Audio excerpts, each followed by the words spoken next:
Hello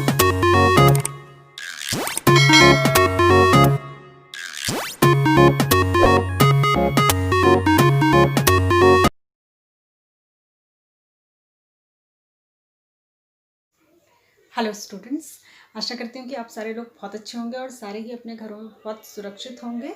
welcome to किरण आदि शिक्षा, जहाँ पर हम स्टडी करने वाले हैं आज एनसीईआरटी क्लास 9th का चैप्टर नंबर 14, जिसका नाम है स्टैटिस्टिक्स। और आज मैं ये वीडियो बहुत दिनों बाद बना रही हूँ। कुछ बिजी होने के कारण मैंने बीच में वीडियोस नहीं डाली थी, पर अब मैं रेगुलर वीडियोस डालूंगी तो आप सभी लोग जो है उससे अपनी स्टडी को कंटिन्यू रख सकते हैं। साथ ही साथ क्लास 6 to 10 के लिए सारी ही क्लासेस की वीडियोस यहाँ पर उपलब्ध हैं, तो आपके छोटे बड़े भाई बहन, आपके दोस्त, आपके रिश्तेदार सभी इसका फ़ायदा ले सकते हैं। लेकिन इसके लिए आपको चैनल के लिंक को उनके साथ शेयर करना पड़ेगा, और मैं चाहती हूँ कि आप ज़रूर से शेयर करें, क्योंकि बिल्कुल मुफ्त है, इसका कोई भी चार्ज नहीं है, और इससे मुझे भी मोटिवेशन मिलता है जब ज़्यादा से ज़्यादा बच्चे इसका फ़ायदा लेंगे। तो हम आज स्टैटिस्टिक्स शुरू करने वाले हैं। चैप्टर नंबर 14 है ये, ठीक है।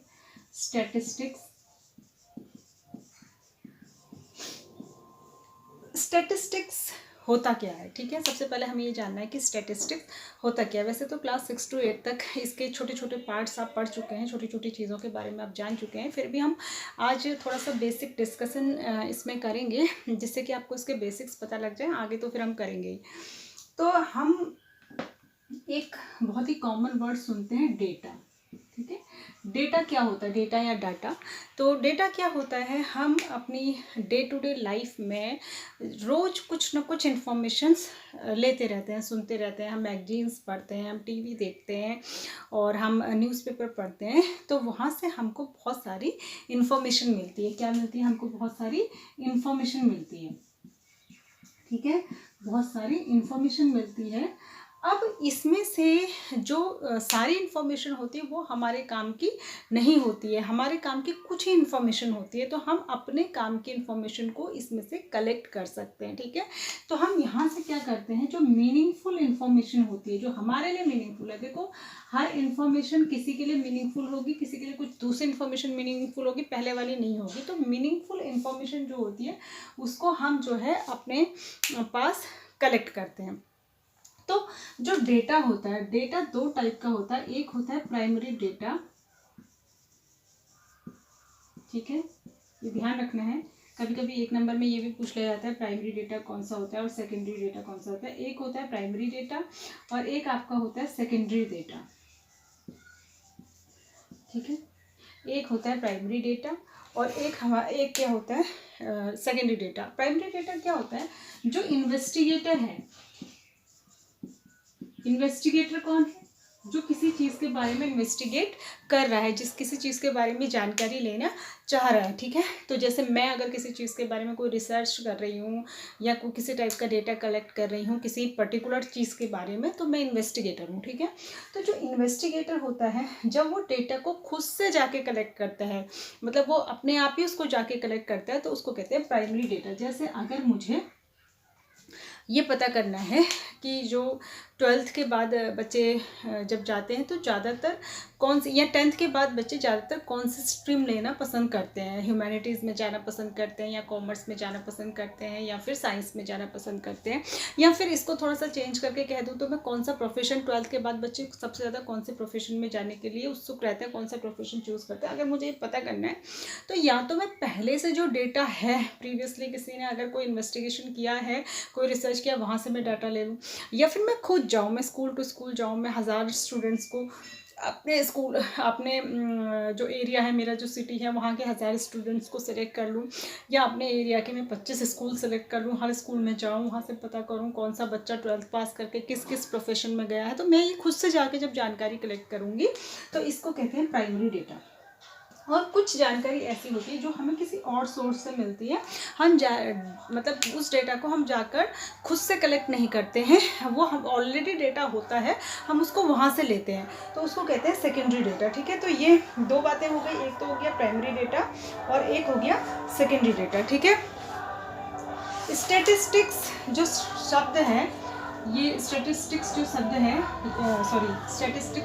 है ये लैटिन भाषा का शब्द है, ठीक है। और ये स्टेटस शब्द से निकला है। स्टेटस शब्द से, स्टेटस वर्ड से ओरिजिनेट हुआ है। और स्टेटस का मतलब पहले से होता था पॉलिटिकल स्टेट। इसका मतलब जो होता था पॉलिटिकल स्टेट, राज्य, ठीक है, स्टेट। तो पहले जो डेटा कलेक्शन की बात कही जाती थी, जब इसका ओरिजिनेशन हुआ इस वर्ड का, तो वो इस तरीके से कही जाती थी कि हम जो भी डेटा कलेक्ट कर रहे हैं वो स्टेट के वेलफेयर के लिए कर रहे हैं। मतलब जो हमारी स्टेट है, जो हमारा राज्य है, उसकी अच्छाई के लिए, उसकी खुशी के लिए, उसकी उन्नति के लिए कर रहे हैं।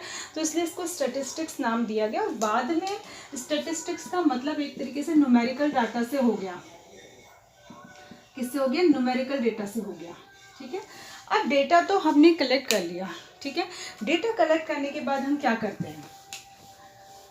देखिए, इसमें कुछ स्टैटिस्टिक्स में कुछ स्टेप्स होते हैं, कुछ स्टेप्स होते हैं जो हमें बेसिक्स हमें पता होने चाहिए, वो पहले हम पढ़ लेते हैं।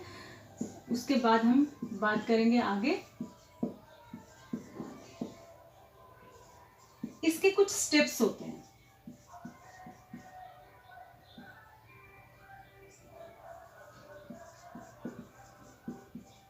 ठीक है, क्या स्टेप्स होते हैं? पहला जो होता है वो होता है कलेक्शन ऑफ डाटा। पहले हम डाटा को कलेक्ट करते हैं, इकट्ठा करते हैं। दूसरा होता है organisation of data. Organisation of data, organisation of data क्या होता है? जैसे कि आपने इससे पहले 8th क्लास में भी फ्रीक्वेंसी डिस्ट्रीब्यूशन टेबल पढ़ी है, टेली मार्क्स टेबल आपने पढ़ी है, और आपने बार ग्राफ पढ़ा है, ठीक है, और आपने हिस्टोग्राम पढ़ा है, पिक्टोग्राफ पढ़ा है। तो ये सारा जो है ये ऑर्गेनाइजेशन ऑफ डेटा है कि हम डेटा को एक मैनर में ऑर्गेनाइज कर रहे हैं, ठीक है। तीसरा होता है एनालिसिस। उसके बाद हम डेटा को एनालाइज करते हैं। एनालाइज माने उसको, जैसे अगर हम उसको पढ़ते हैं, डेटा को पढ़ना, उसको एनालाइज करते हैं, उसको समझते हैं कि ये डेटा क्या इन्फॉर्मेशन दे रहा है। उसके बाद हम इंटरप्रिटेशन करते हैं। इंटरप्रिटेशन का मतलब होता है कोई रिजल्ट निकालना, ठीक है। आपने सबसे पहले डेटा कलेक्ट किया, उसके बाद उसको किसी मैनर में ऑर्गेनाइज किया, किसी टेबल में, बढ़ते हुए क्रम में, घटते हुए क्रम में, ठीक है, इंक्रीजिंग ऑर्डर में, डिक्रीजिंग ऑर्डर में, या किसी भी और पिक्चर्स की फॉर्म में, जैसे पिक्टोग्राफ बनाते हैं, उसको कहते हैं ऑर्गेनाइजेशन। उसके बाद आपने उसको रीड करा, उसका एनालिसिस करा, डेटा रीड करा। उसके बाद आपने इंटरप्रिटेशन करा। इससे मतलब इंटरप्रिटेशन का मतलब है कि रिजल्ट निकाला एक तरीके से कि इस डेटा से हमको ये इन्फॉर्मेशन मिलती है। तो इन स्टैटिस्टिक्स में हम डेटा के साथ यही 4 काम करते हैं, ठीक है। तो ये तो हुई बिल्कुल बेसिक बात। अब हम थोड़ा सा इसकी जो पहली एक्सरसाइज है उसमें कुछ भी नहीं है, बहुत ही आसान 14.1 जो है उसके हम दो ही क्वेश्चन है, डिस्कस कर लेते हैं। देखिए ये क्या कह रहा है। सबसे पहले कह रहा है give 5 examples of data that you can collect from your day to day life. ऐसे जो है 5 एग्जांपल्स दीजिए डेटा के जो आप अपनी डे टू डे लाइफ से कलेक्ट कर सकते हैं। क्या क्या कलेक्ट कर सकते हैं? कोई भी 5 आप ले सकते हैं। जैसे कि आप पता कर सकते हैं number of students in your class, कर सकते हैं ना, बहुत ही आसान है। सबसे आसानी से हम यही कर सकते हैं, इन योर क्लास या इन आवर क्लास लिख लीजिए। आप अपनी बात कर रहे हैं, दूसरे को जानकारी दे रहे हैं, ठीक है। सेकंड क्या डेटा? नंबर ऑफ चेयर्स कह सकते हैं इन आवर स्कूल, ये भी हम आसानी से कलेक्ट कर सकते हैं। तीसरा नंबर ऑफ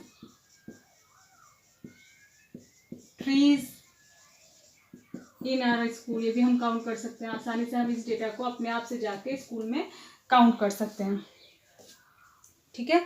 और इलेक्ट्रिसिटी बिल,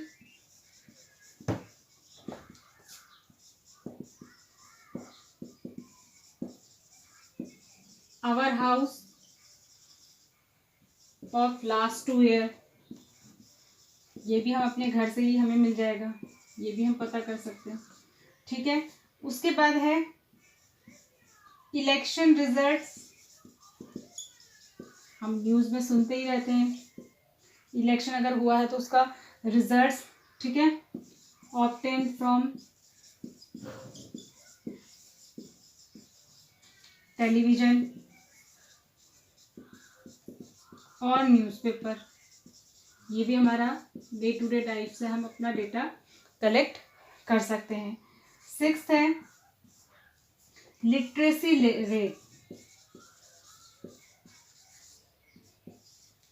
ठीक है, of our state from any survey, ठीक है।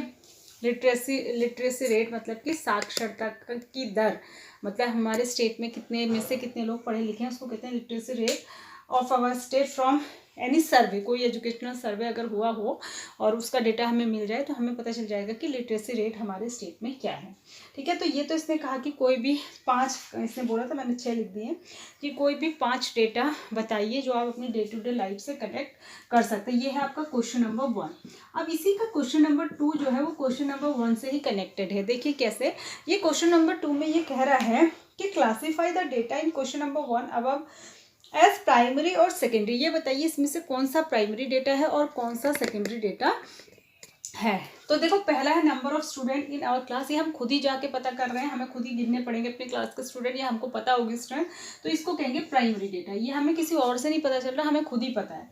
दूसरा number of chairs in our school, वो भी हमने काउंट करी, ये भी हमें पता है, ये भी प्राइमरी डेटा है। तीसरा है number of trees in our, ये भी हम गए, हमने खुद जाके काउंट कर लिया, ये भी प्राइमरी डेटा है। चौथा electricity bill of our house in, ये भी हमारे घर में ही आता है बिल, तो हमने पता कर लिया, ये भी प्राइमरी डेटा है। इलेक्शन रिजल्ट हमने नहीं निकाले, इलेक्शन रिजल्ट हमने नहीं निकाले, हमने नहीं कैलकुलेट किए, ये हमें टीवी से पता चला या न्यूज़पेपर से पता चला, तो ये सेकेंडरी डेटा है। इसी तरीके से जो सर्वे हुआ, लिटरेसी रेट जो हमने पता करा, वो भी हमने किसी दूसरे ने सर्वे किया, किसी ने रिसर्च की, वहाँ से कहीं पे डेटा हमें मिला तो हमने उसको उससे बताया, तो ये भी सेकेंडरी डेटा। अगर हम खुद से सर्वे कर रहे हैं, ठीक है, खुद से सर्वे कर रहे हैं तो पूरी स्टेट का सर्वे करना पड़ेगा। अगर हम खुद से जनरली इस टाइप के सर्वे जो है गवर्नमेंट एजेंसीज करती हैं, हम कोई पर्टिकुलर बंदा नहीं करता है, तो इसलिए ये सेकेंडरी डेटा है, क्योंकि हमें दूसरे सोर्स से पता चलता है, ठीक है। तो ये था basics of statistics, primary and secondary data, और उससे रिलेटेड 2 क्वेश्चन आपकी एक्सरसाइज नंबर 14.1 में दिए थे। अब आपकी जो 14.2 है वो हमको किससे रिलेटेड पढ़नी है। पहला था कि डेटा का कलेक्शन, दूसरा था ऑर्गेनाइजेशन। तो जो दूसरी एक्सरसाइज है वो ऑर्गेनाइजेशन ऑफ डेटा से रिलेटेड है। फ्रीक्वेंसी डिस्ट्रीब्यूशन टेबल कैसे बनाते हैं, ग्रुप फ्रीक्वेंसी डिस्ट्रीब्यूशन टेबल कैसे बनाते हैं, ये सब हम उसमें पढ़ेंगे। तब तक के लिए आप जो है इस वीडियो को बिल्कुल ध्यान से देखिए। पहले आप बेसिक समझ लीजिए। जब हम किसी चीज़ के रूट्स को समझ लेते हैं, जड़ों को समझ लेते हैं, बेसिक्स को समझ लेते हैं, तो आगे का समझना बहुत ईजी हो जाता है। तो हम नेक्स्ट बात करेंगे नेक्स्ट वीडियो में। तब तक के लिए अपना ध्यान रखें, सुरक्षित रहें। Thanks for watching, God bless you.